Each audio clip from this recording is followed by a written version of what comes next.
We are out here in beautiful Brooklyn, New York, and this is Orange Juice Aerobics. I think this is like episode 48.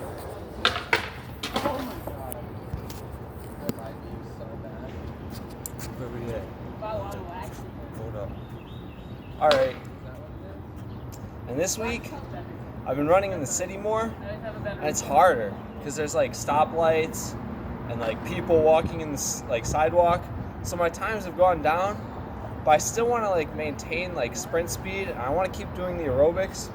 But like today I'm at the basketball court, and then I'm going to play basketball probably again tomorrow, and probably just keep working on like just my speed in general, like my one step speed and my sprint speed, really. But in either case, what else? I had something else on my mind. I know I've been reading a lot lately, and then I'm making a movie in a few weeks too, so I'm about to start working out more.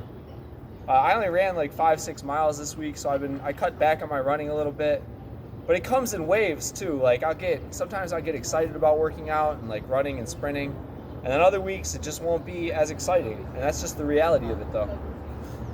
Right now, yeah.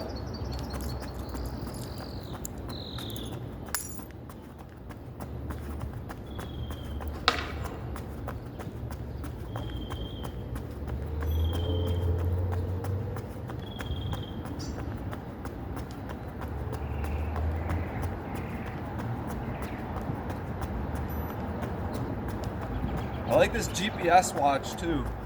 It like really helps because it gives me an exact like distance.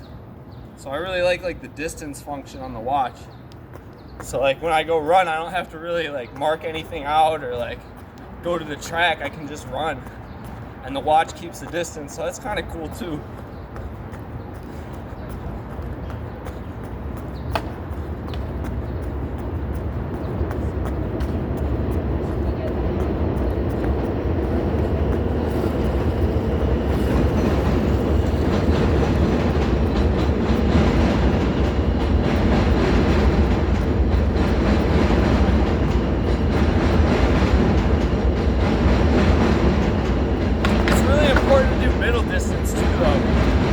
It's really easy. It's kind of easier to just run 4 or 5 miles. Whew. But it's important that I keep doing like 200-meter sprints, 400s, 800s, half miles. Whew. My legs are tired today.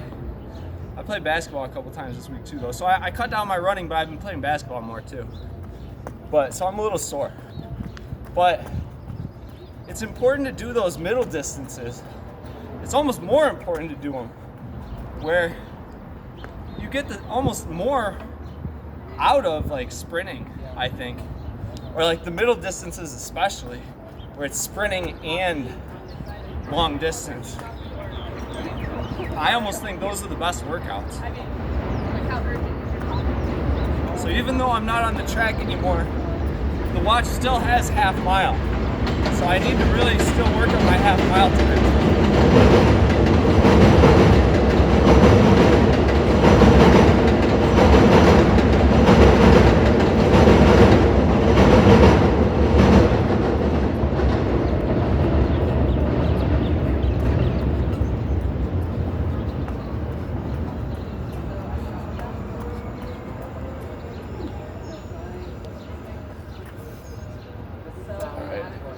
That was a good dot drill.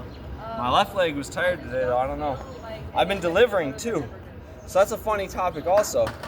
So like, I'm still running 5-6 miles a week. Even though I moved to New York, I'm not running maybe as much as when I was on the track every day in Baltimore. But I'm walking more. Because just by living in New York, just by the habitat, you walk a lot. So I'm probably walking 70, 80 miles a week right now, delivering Uber and just walking around the city. I probably walk 7-8 miles a day. Plus I run a mile or 2 every day. So not only do I run a mile or 2 every day, but I walk 5 or 6 miles a day. So really right now I'm logging more like 80 or 90 miles a week. But I'm only running like 10. But I haven't had a car since 2010. So I've been logging a lot of walking miles that I don't record too. Like Uber alone, I think I walked like 900 miles in 2018. So like, I'm starting to get to the point too though, funny topic, where I've put in so many miles and I'm 35 years old that my knees are starting to get more sensitive too though. So now that I'm starting to like have like a lot more mileage and I'm like getting older, my knees are starting to get like more like, I don't want to say, there's just more soreness really, where it's just hard, it's just a little harder on my legs. I think that's from aging. I think it's more so from just the overall number of miles. So it's, long story short, I don't think it's good to run too many miles too. So there's definitely a happy median where you want to run, you know, X amount of miles, whatever's comfortable for you, but you also want to get the most out of those miles, which I've talked about before too. That was kind of my emphasis last fall, was like get the most out of your miles, like run every mile hard. And that, like, that's how I kind of like to look at it. So for me, everything is kind of middle distance, because 1 mile, 2 miles, I mean, that's like kind of middle distance to a long distance runner anyway. But like even 800 meters, 400 meters, 200 meters, like that's where I like to try to train. And that's where, like that's where I think I have my niche in terms of like speed and endurance, is like in that 200, 400, 600, 800, 1,000, 1,200. Like that's where I have to try to like get better. Really my strength is the mile and the 2 mile. Like I'm better like with endurance, but everyone has their thing too. Like my body, my best event is probably the 2 mile or the 5K, just because of the way my body is built. And everyone has their event though. Some people are naturally better at sprinting, some people are naturally better at distance. I'm like in the middle somewhere, where I should probably be like a miler or like a 2 miler. I need to get faster. You know, my sprint speed has always held me back. Part of that is stretching too. And you know what, next week I might get a yoga mat and just stretch the whole aerobic episode, because I need to stretch more too. 2 jumps. 10, 9, 8, 7, 6. Ooh, I can feel it today. 5, 4, 3, 2, 1. Oh. I should go side to side too. This one's almost the best one. In terms of like basketball, this one almost relates like the most to the crossover. And doing this stupid shit actually helps. And it's like almost subconscious, where like my feet will just be in better position. I sauced a kid last week where we were playing. I crossed him over, I pulled back, and he tripped. He fell. And then actually I crossed back again as he fell, and then I lost the ball. So I didn't keep the highlight, or the camera fell. The highlight was lost. But that was a sign of things to come, because that's gonna happen again.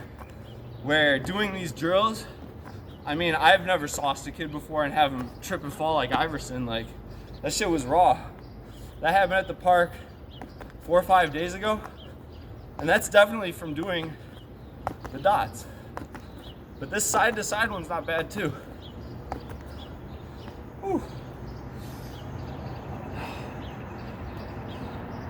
Just 10 stupid fucking reps. It's the stupidest fucking thing. It feels stupid. Feels like you're almost like dancing around. I bet like I think Kobe said he learned tap dancing, and that was like a similar thing with footwork and like quickness. It's a weird thing. It's a weird science.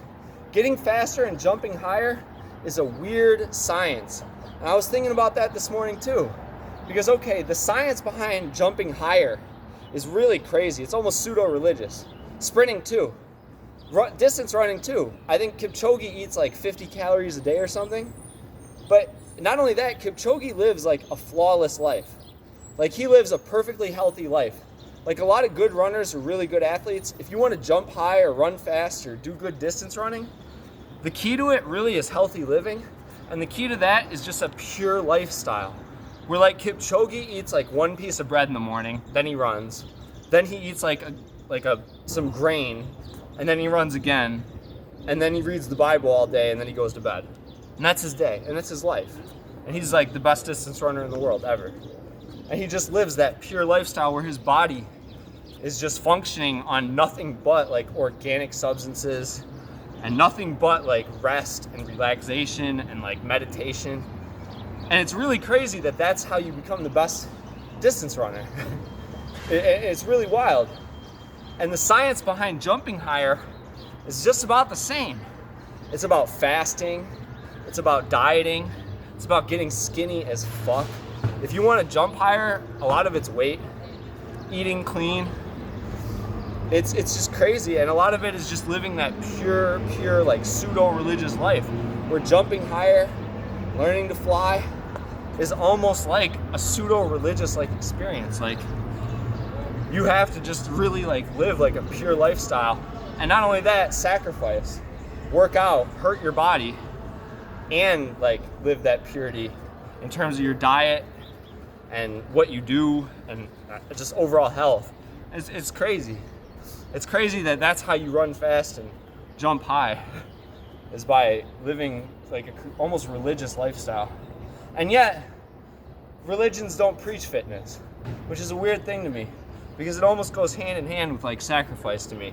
But that's my opinion. Regardless, I like to do these little, it's almost like waist training. Like these are the exercises that I don't like doing in the gym. And then tomorrow I think I'm gonna lift weights. And today I'll probably shoot around a little bit after this too. I gotta work on my jumper too.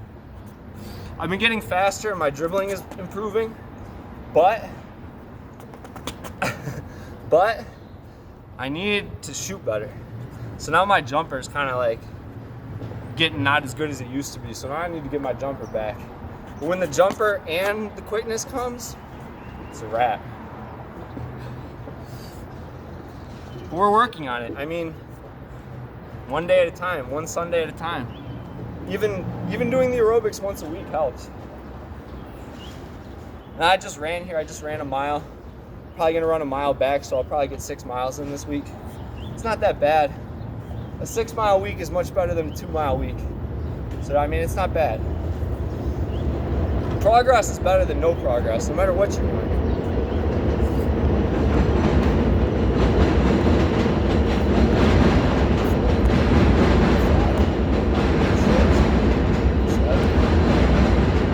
Oh, man. 8, 9, 10.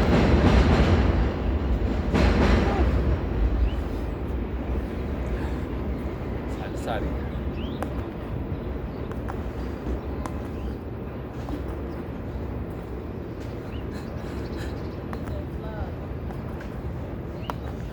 I can see myself on the camera today. I turned the camera around so we have more function. I can't do the drill with the ball though. I'm not that good yet.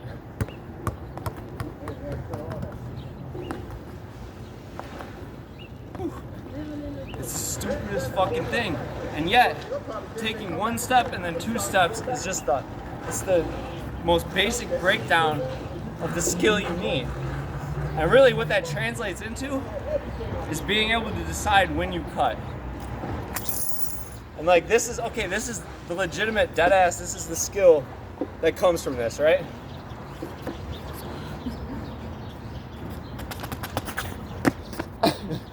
And it's crazy because you can add one to it, like so you could just add one and go the other way, like. And like that's the skill that comes from doing this drill. Is that pepper. And like it's a crazy move though. Like really? It's almost more like some football shit, but Like it's like that's the most basic breakdown of what you need to do.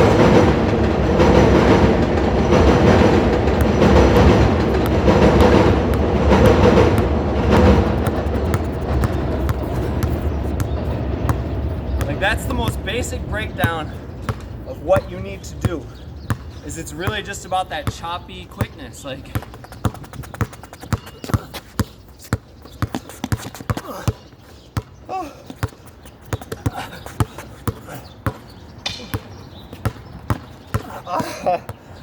and I definitely am getting quicker. It's crazy, like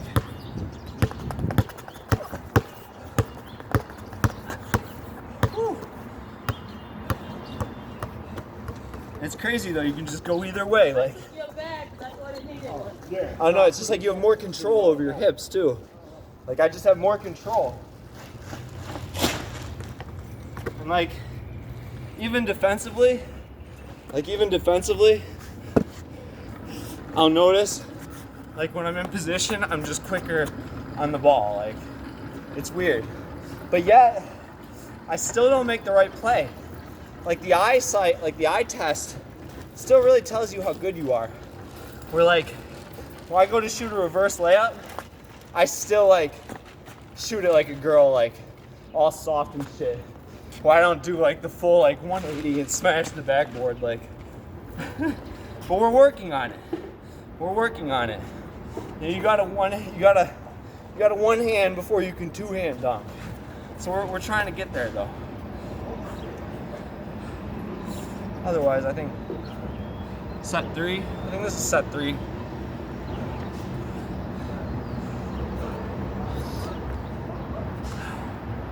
Is it set 3 or set 2? A lot of times I'll forget what lap I'm on the track. So what I do now is I run the first lap in lane 4. I run the second lap in lane 2 or lane 3. I run the third lap in lane 2. Then I run the fourth lap in lane 1, so I can just not even think about it, because I'll forget sometimes which lap I'm on. So I'll run the first lap of the mile in lane 4, second lap in lane 3, third lap in lane 2, and I'll finish it in lane 1. And that almost makes it a full mile too though, or if not a little longer, because a mile is actually 1,609 meters. It's 4 laps and 9 meters. So running a lap in lane 4 actually almost makes it a legit mile, if not a little longer.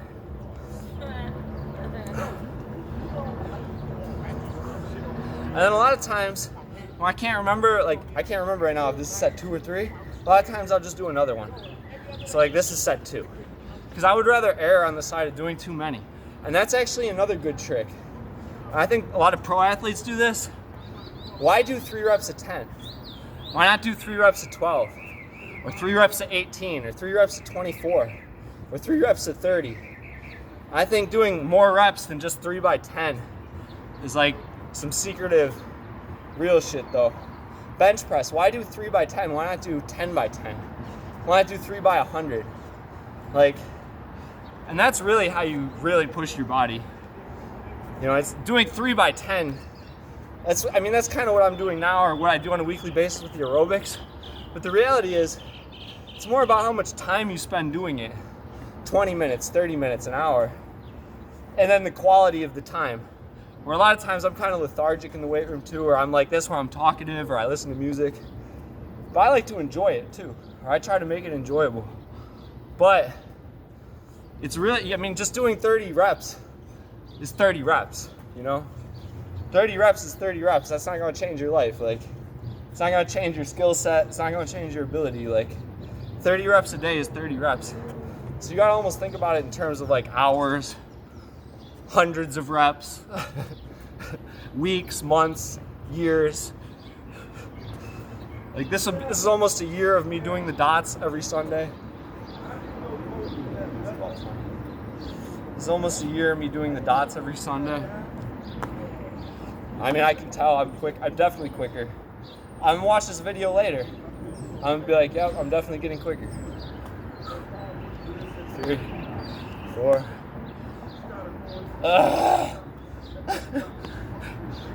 5, 6, 7, 8, 9. Now we're sweating. It's starting to become summer again too. 10. We'll skip the side to side for set 3. Whew. I got enough working with the ball. I'm about to dribble a little bit. Whew. I gotta get my 3-pointer back though too. If my 3 starts hitting again with the added quickness though, it's over. It's over. The legacy of Splaka Khan grows daily. Splaka. I don't want to argue over who Splaka can. Sauced up. But man, I had another funny story at the park the other day. This kid, I unintentionally hit him in the jaw going to shoot a right-handed layup because I'm a little clumsy sometimes. He comes back. I swear he did this shit on purpose. He comes back and hits me with an elbow right in the mouth. And he chipped my tooth. And it's like just like slight enough where I don't need to see the doctor, but it feels awkward and the tooth could die. And it's like, man, that sucked though. So I was playing park basketball the other day though, and I chipped my tooth.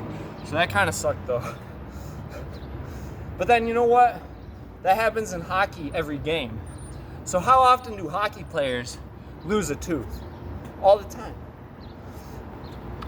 You know what though is crazy too? That they don't talk about in basketball? Maybe you lose teeth or whatever, that's just common in sports. That's just common in general.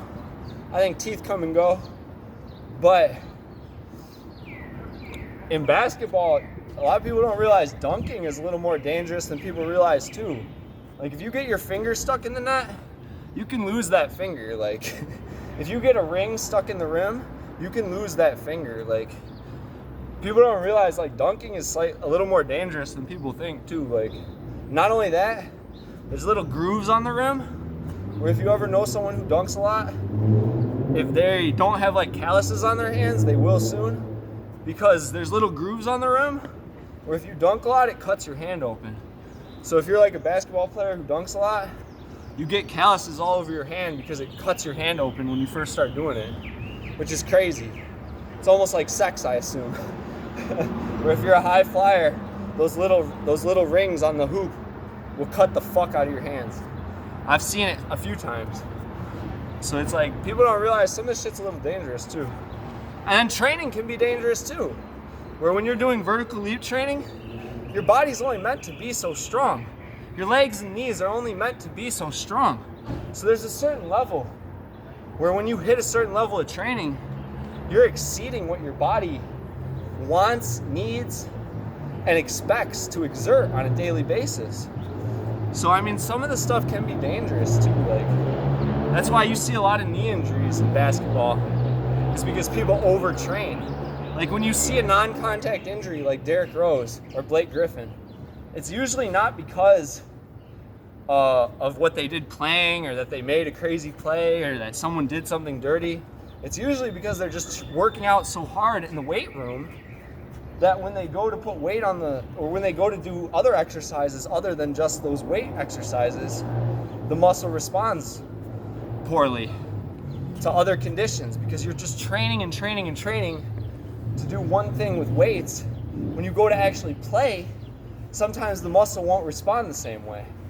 So you've got to really play the game just as much as you train or lift or whatever you want to specialize in. Because otherwise your body can't if you train all the time, you're training your body to train. So you've got to train your body to actually do the things you need to do in terms of picking stuff up. One of my favorite exercises in the weight room is just to pick the weights up. 1, 2, maybe almost similar to a deadlift, but I do it with free weights. Or I'll just pick up some weights and I'll walk around. I'll just walk around the weight room with like some free weights. Or I'll just pick the weights up and then put them over my head. Because those are the exercises that you do in real life, and that's how people get hurt. And because that's the strength you really need to avoid injury though too. Because like that's how people get hurt is, oh, I can bench 250 pounds. and then they go to pick up a big piece of furniture, and they're not used to carrying it or holding it or doing stuff like that, and then they end up hurting themselves because they're like, oh, I'm so strong, and it's like, you're really not that strong because you're not used to doing actual work, like you're just lifting weights. So the muscle is only going to be able to lift the weights. It's not going to be able to do like actual manual labor. So in the weight room now when I work out, and I think this is a common trend. I think a lot of UFC guys started doing this. I think it's common in sports now too. But where I'm doing a lot more I don't know, like stuff you would do like manual labor type workouts, where like I'll pick the weight up and I'll just put it over my head, like simple stuff like that, similar to like shoveling or like doing stuff that you would do that would possibly cause an injury. And that's how you enhance your ability. You know, where you can overtrain too, though. You know, where some people train for no reason, myself included. I mean, I don't want to say sometimes you train for no reason, but like especially when I'm not like really playing sports and I'm working on my vertical leap, but I'm not like dunking the basketball. It's like, why do I do this? But like it is important too. Like, and like hip replacement is like common for old people because they don't ever do this. So like people who never lift arms and it looks like their arm's about to fall off, or they end up getting a hip replacement when they're older because they never work their core out. Like, you have to be aware of like how your body works though a little bit too.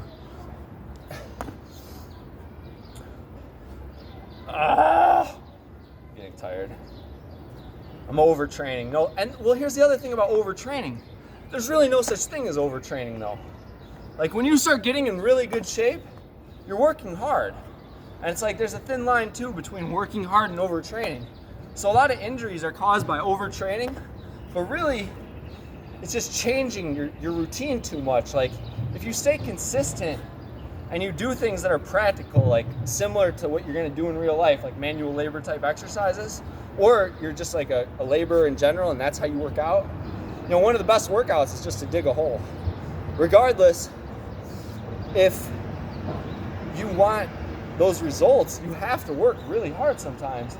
But it's hard to know how far to push yourself in terms of like overtraining. Because like even right now, like my knees are physically growing too.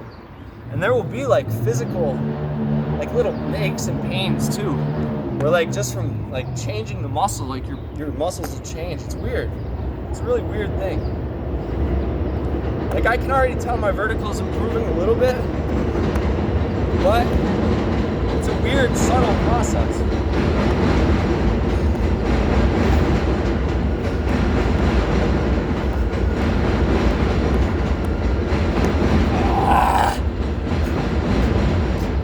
But yeah, I got to assume that's how Russell Westbrook did it.